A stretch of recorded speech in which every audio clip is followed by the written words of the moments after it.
Blindness can come in different forms, and today's gospel passage confirms that.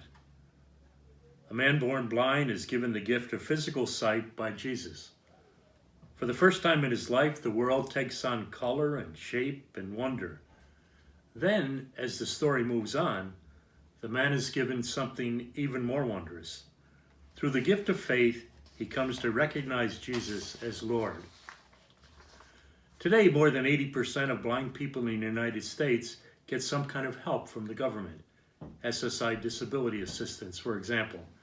And there are employment opportunities for the blind. I know of one small factory where blind employees make vests for crossing guards. We had a blind parishioner a few years ago who worked every day tuning pianos. But there was nothing like that in the time of Jesus. If you were blind then, you were considered useless and condemned to the fringes of life. So you can imagine what it must have meant to the blind man when Jesus cured him. The thrill of freedom, the release from bondage. And Jesus gives him not only the gift of sight, but of insight. Notice that when he first speaks to his neighbors about Jesus, he simply refers to him as the man.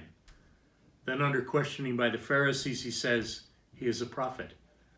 And finally, after a second encounter with Christ, we read that the blind man worshiped him, called him Son of Man, a term which equates with the divine. The man born blind becomes an ambassador for Christ, insisting that Jesus must be from God or he could not have performed such works. It is Jesus who lights our way through the dark days of our lives, through the shadows of our own minds, until we meet him someday face to face in the warm glow of God's eternal peace.